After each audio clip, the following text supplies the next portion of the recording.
ನಮ್ಮ ದಣಿಯವರು ನಿಮ್ಮ ಮನೆ ತನಕ ಬಂದ್ರ ನೀವು ನಿನ್ನ ಹೆಂಡತಿನ ಕರ್ಕೊಂಡು ಇಲ್ಲಿಗೆ ಹೊಂಟಂಗ್ ಕಾಣತ್ತಲ್ಲಪ್ಪ. ಹೊಲ್ಕೊಂಡಿ ಏನಪ್ಪ ಅಂತೀನಿ. ಹೌದಾ ಕುಲಕರ್ಣಿ ಅವರೇ, 2-3 ದಿನದಿಂದಲೂ ಹೊಲಕ್ಕೆ ಹೋಗಿದ್ದಿಲ್ಲ, ಅದಕ್ಕೆ ಹೊಲಕ್ಕೆ ಹೋಗಿ ಬರಬೇಕೆಂದು ಹೊರಟಿದ್ದೇವೆ. ಬನ್ನಿ ಗೌಡ್ರೆ, ಈ ಕಡೆ ರೇವತಿ, ಗೌಡರಿಗೆ ಕಾಫಿ ತೆಗೆದುಕೊಂಡು ಬಾ. ಆಯ್ತು ಸ್ವಾಮಿ.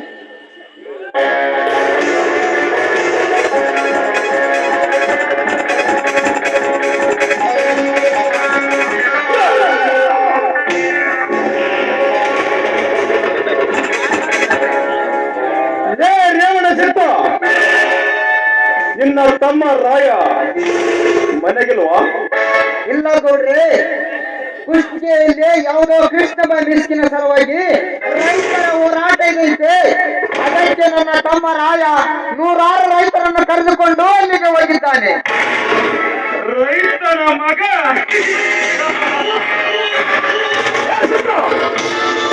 106 ರೈತನ ಕರೆದುಕೊಂಡು ಹೋಗಿ ರೈತ ಪರವಾಗಿ ಮಾತನಾಡೋದಕ್ಕೆ ನಿನ್ನ ತಮ್ಮ ಜನರ ರೈತರಿಗಾಗಿ ಹುಟ್ಟಿ ಬಂದ ದೇವರಲ್ಲ ಗೌಡರೇ, ರೈತರಿಗೆ ಆಗುವ ನ್ಯಾಯವನ್ನು ತಡೆಯುವ ಮಹಾಮೇಧ ಈ ನನ್ನ ತಮ್ಮ. ಸರ್ಕಾರದಿಂದ ಬರುವ ಸವಲತ್ತನ್ನು ಮಧ್ಯದಲ್ಲಿ ನೀರು ಕುಡಿದು ದುಷ್ಟರ ವಿರುದ್ಧ ರಾಜಕಾರಣಿಗಳ ಹೋರಾಟ ಮಾಡುವ ಕ್ರಾಂತಿವೀರ ನನ್ನ ತಮ್ಮ ರಾಯ. ಅಷ್ಟೇ ಅಲ್ಲ, ಈ ಭೂಮಿ ತಾಯಿಯ ರೈತರ ಮಗ ನನ್ನ ತಮ್ಮ. ರೈತನ ಮಗ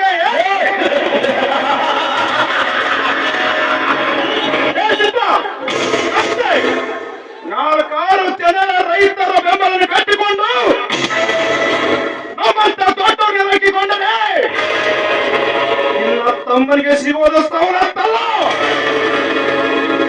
ನಮ್ಮಿಂದ ಸೋಲು ಎನ್ನರು ಮರೆಯಬೇಡ ಮಗನ. ನಾವು ಬರುತ್ತೇವೆಂದು ಹೆದರಿ ಕುಳಿತುಕೊಳ್ಳಲಾರ ಗೌಡವೇ ನನ್ನ ತಮ್ಮ. ರೈತರಿಗೆ ಒಳ್ಳೆಯ ಸವಲತ್ತು ಸಿಗುವವರೆಗೂ ದುಷ್ಟರ ವಿರುದ್ಧ ಮಾಡುವುದನ್ನು ನಿಲ್ಲಿಸಲಾರ.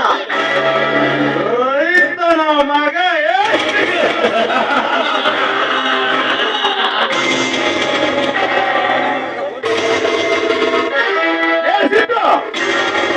ಈ ವೆಂಕಟಗೌಡನೆಂದರೆ ಏನಂತ ತಿಳಿದುಕೊಂಡಿದೀಯ ಮಗನ?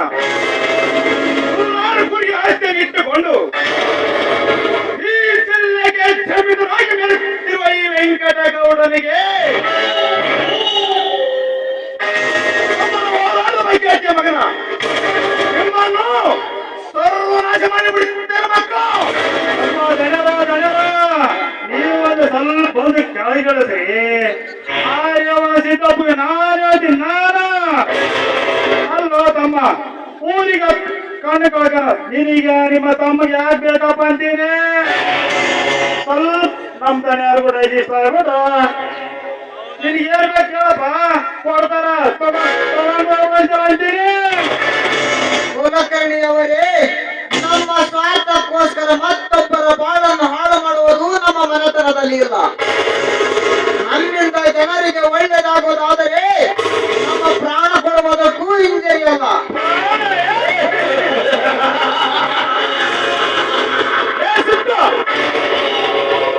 ತಾಯಿ ನಾಡಿಗಾಗಿ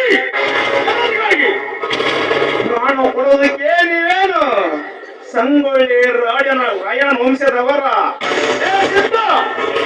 ನಿಮ್ಮ ಪ್ರಾಣ ತೆಗೆಯುವುದೇ ಅಷ್ಟೇ ಅಲ್ಲ, ನಿಮ್ಮ ವಂಶವನ್ನು ನಿರ್ವಂಶ ಮಾಡದಿದ್ದರೆ ನನ್ನ ಹೆಸರು ವೆಂಕಟಗೌಡನೇ ಅಲ್ಲ.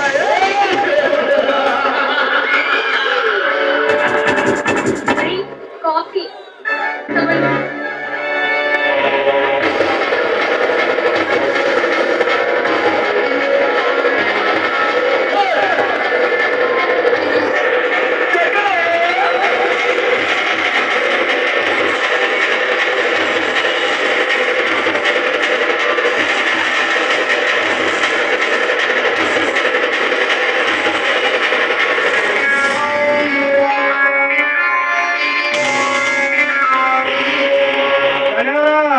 ಕಾಫಿ ಓಳರು ಚೈತ್ರಿ ಕುಲಕರ್ಣಿ, ಕಬ್ಬಿಗೆ ಇಷ್ಟೊಂದು ರುಚಿ ಆಗಿರಬೇಕಾದರೆ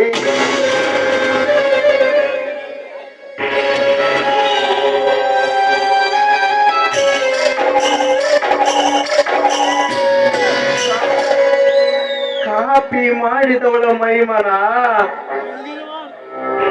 ಎಷ್ಟೊಂದು ರುಚಿಯಾಗಿರಬಾರದು. ಅದನ್ನ ಈಗ ಕೊಡುವ ರುಚಿ ನೋಡಬೇಡಿ. ಈ ರೇವಣ ಸೀತ ನಮ್ಮ ಮಾತಿಗೆ ಒಪ್ಪಿಕೊಂಡರ ಸರಿ, ಇಲ್ಲಕಂದ್ರ ಕೊಡುವ ನೋಡಂತ್ರಿ ಈ ರೇವಣ ಸೀತನ ಹೆಂಡತಿ ರೋಚನ.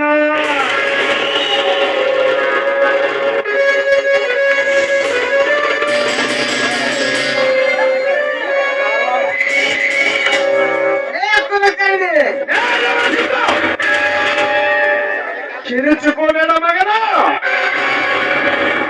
ನಿನ್ನ ಹೆಂಡತಿ ನಿನ್ನ ಪಕ್ಕದಲ್ಲಿರಬೇಕು.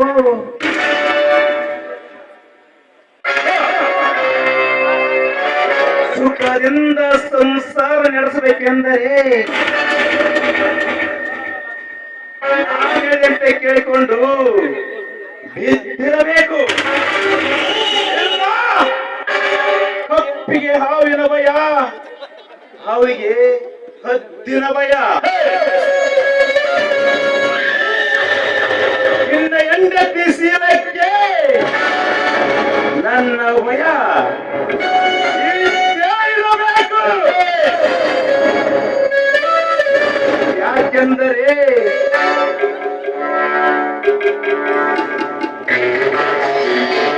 ನಿನ್ನ ಹೆಂಡತಿ ಸಖತ್ತಾಗಿದ್ದಳೆ.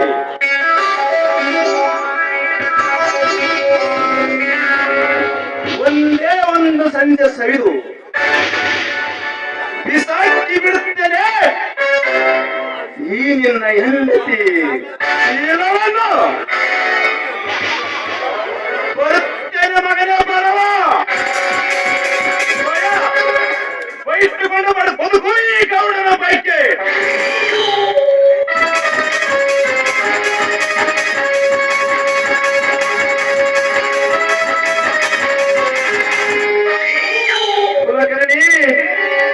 ಬಾರಲಿ ಹೋಗೋಣ, ಮುಂದಿನ ಕೆಲಸ ನೋಡೋಣ. ಅಪ್ಪ ದಣರ ನಡಿ ಅಪ್ಪ. ಒಂದು ಮಾಡಿ ತಲ್ಲುಗ ತಲ್ಲುಗ ಸೌಗಿ ಆಗೈತೆ ಮಾಲ ಆಗೈತೆ. ಒಂದು ಪಾಯಸ ಮಾಡಿ ಕುಡಿದು ಬಿಡೋಣಂತ ನಡೆಯೋಣ.